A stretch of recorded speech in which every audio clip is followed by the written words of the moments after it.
What does GDP primarily measure in an economy? Unemployment rate across different sectors. Total value of goods and services produced. Currency strength against other nations. Consumer spending habits only. Amazing.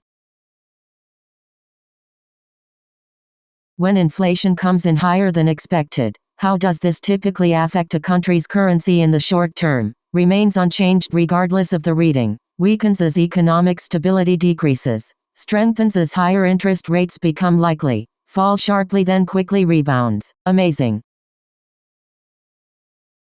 2. What does a PMI reading below 50 indicate about business conditions? Business activity is expanding. No change in business conditions. Business activity is contracting. Data is insufficient to draw conclusions. Incorrect. Correct answer. Business activity is contracting.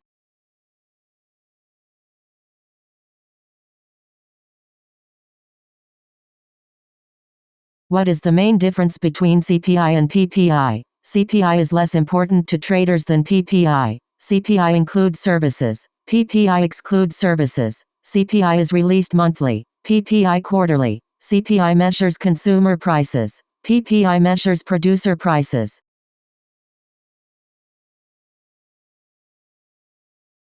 Why do traders often focus more on core inflation than headline inflation? Updates more frequently than headline figures. Better reveals underlying price trends. Always shows higher percentage increases. Includes more product categories.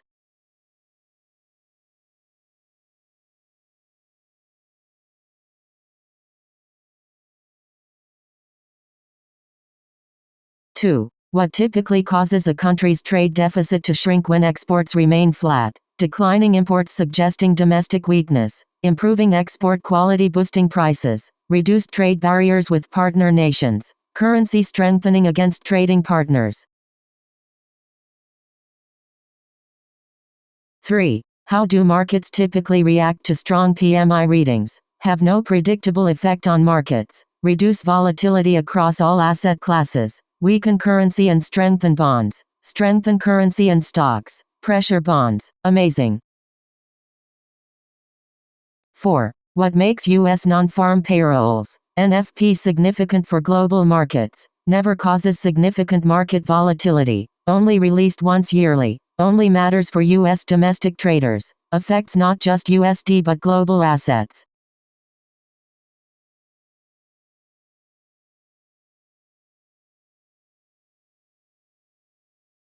Five in a row. What does it suggest when unemployment falls but workforce participation also declines? Job market might be weaker than numbers suggest. Imminent recession regardless of other indicators. Technical error in data collection methods. Unambiguously positive economic conditions.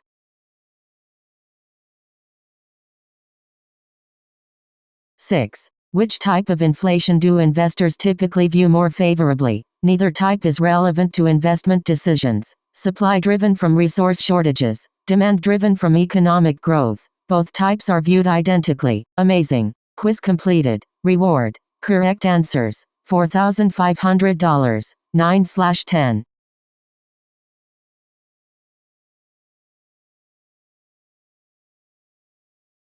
Fundamental tools. Economic releases happen on a regular schedule, creating predictable opportunities for prepared traders.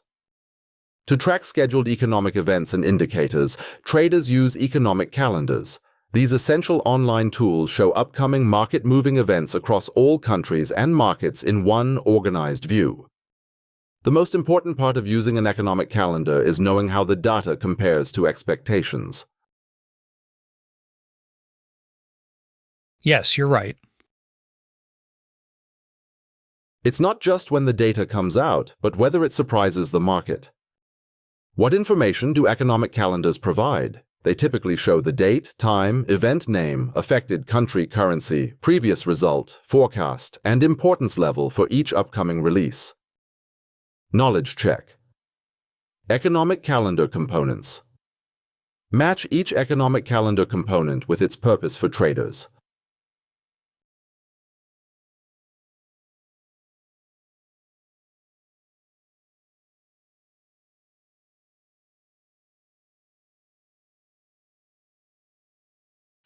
High-impact events can change market direction and create significant volatility.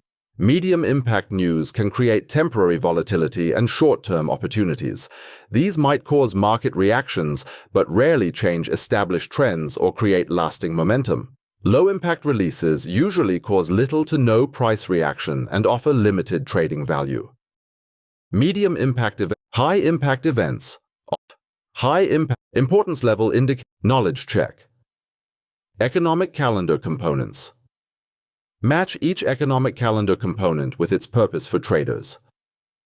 Importance level indicates the potential market impact of each release. Calendars use different systems to mark this.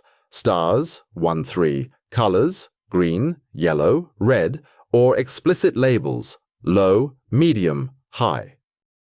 High-impact events can change market direction and create significant volatility. Medium-impact news can create temporary volatility and short-term opportunities.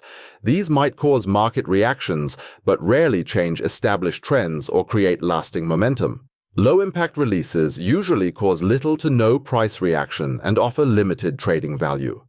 Medium-impact events, often marked with 2 stars or shown in yellow, may create some market movement but typically have less dramatic effects. These include retail sales reports, manufacturing indices, and trade balance figures. Low-impact events, often marked with 1 star or shown in green, rarely cause significant market reactions. These include minor regional data, lower-tier surveys, and secondary economic indicators. Quick task. Sort by importance. Arrange these economic events from highest market impact, 1, to lowest market impact, 4.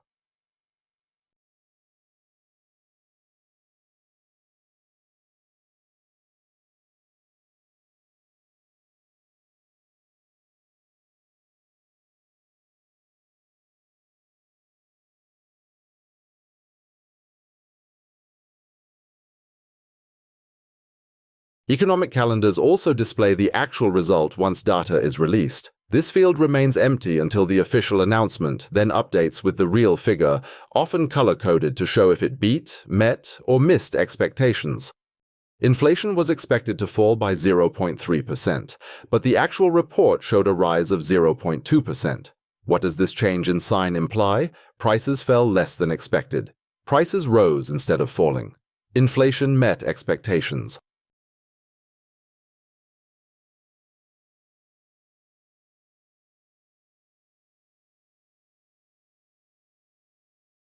Yes, you're right. Exactly. The market expected deflation, a drop in prices, but the actual result showed inflation instead. Even though the difference may seem small, this kind of reversal can lead to a sharp shift in sentiment or policy expectations. Let's recap. Economic calendars are essential tools that organize upcoming data releases by date, time, and level of importance. They provide key information such as the event name, the country or currency involved, previous results, and market forecasts. Traders can filter economic calendars to focus on high-impact events relevant to their markets and use them to prepare for scheduled periods of volatility.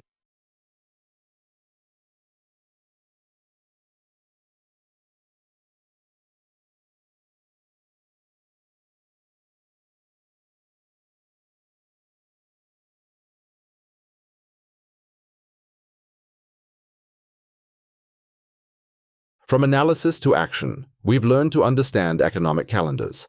Now comes the crucial question: how do we actually execute trades around these fundamental events while managing the unique risks they present? The biggest challenge with fundamental event trading is timing. Consider this scenario. A jobs report is about to be released. You have market orders. Time for a quick quiz. You want to trade a stock's earnings announcement but are concerned about execution quality during the volatility spike. What's the optimal?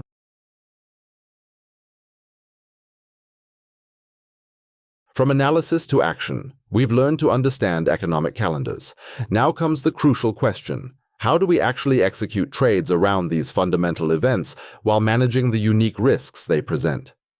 The biggest challenge with fundamental event trading is timing. Consider this scenario. A jobs report is about to be released. You have market orders during. The biggest challenge with fundamental event trading is timing. Consider this scenario. A jobs report is about to be released.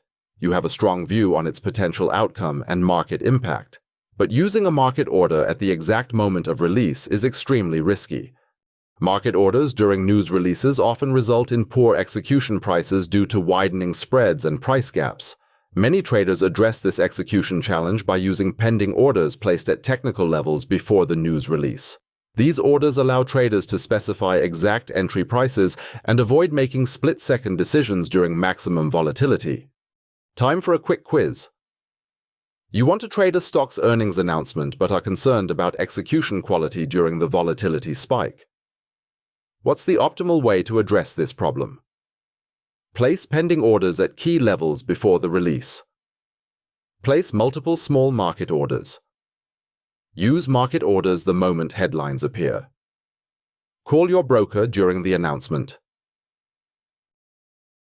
No, the correct answer was Place pending orders at key levels before the release. Market orders and rapid manual execution during announcements frequently result in slippage and poor fills due to widening spreads and rapidly changing prices. This approach typically creates inconsistent execution results. Placing pending orders, like limits or stops, at key price levels before the announcement can provide more consistent execution. The second major challenge with event trading is premature stop-loss triggers.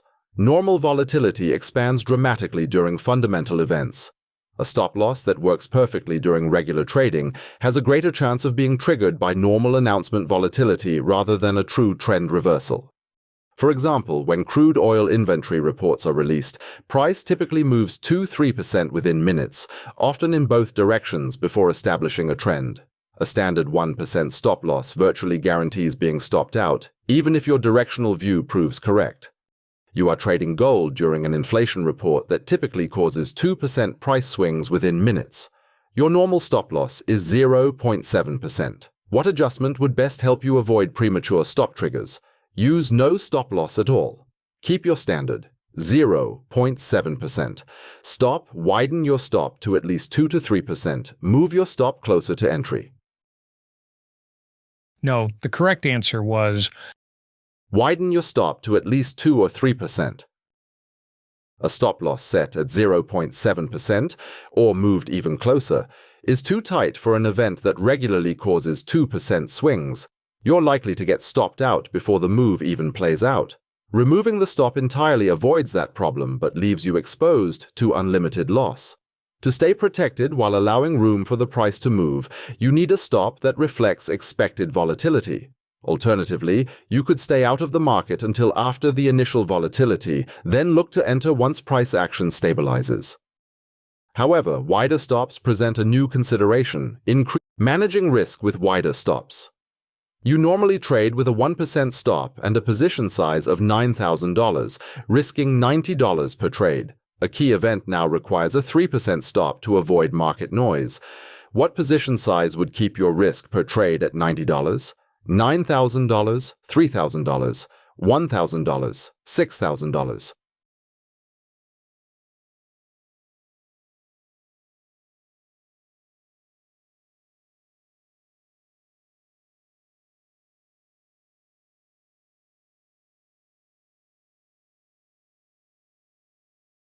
No, the correct answer was $3,000. Keeping the same $9,000 position size while tripling your stop means your risk per trade also triples, up to $270. Choosing $6,000 or $1,000 might reduce risk, but not in proportion to the wider stop. The only way to maintain your original $90 risk is to reduce your position size to 1/3, or $3,000. Position sizing can be adjusted proportionally to stop distance. For instance, if an event requires a stop 3 times wider than normal, reducing position size to 1/3 of the standard amount maintains the same total risk. This mathematical relationship helps balance the need for wider stops with prudent risk management. This method acknowledges that fundamental events can drive price significantly in either direction. Rather than predicting the outcome, you prepare for both possibilities, entering only when price confirms direction by breaking a key technical level. This combines fundamental catalysts with technical confirmation. Some traders find that even pending orders don't solve execution issues. Instead of trading the immediate reaction, wait for the initial volatility to subside, typically 15-30 minutes, then enter when price establishes a clear direction. Retail trader considerations. A trader using a standard online brokerage platform frequently experiences slippage when trading announcements. Which approach might best address this limitation? Wait for post-event confirmation before entering. Try to enter market orders more quickly. Use multiple smaller market orders. Place pending orders very close to current price. Yes, you're right. Waiting for post-event confirmation often provides a more reliable approach for traders with standard execution capabilities. By allowing the initial volatility explosion to subside before entering, traders can operate in more normalized market conditions with tighter spreads and clearer directional signals, even though they miss the initial price movement. This method trades reliability for some initial movement. By allowing the market to digest the news and establish direction, traders gain clearer signals at the expense of missing the first portion of the move. This approach may be particularly suitable for those without institutional-grade execution capabilities. These solutions work across all trading instruments. Whether you trade stocks around earnings, currencies around economic data, commodities around inventory reports, or cryptocurrencies around regulatory news, the same principles apply. Pending orders for execution quality, wider stops for volatility, and adjusted position sizing for risk management. Congratulations! You've now learned how economic data drives markets, how narratives shape price action, and how to combine fundamental catalysts with technical execution. These skills provide a solid foundation for more informed trading decisions across any market you choose to trade.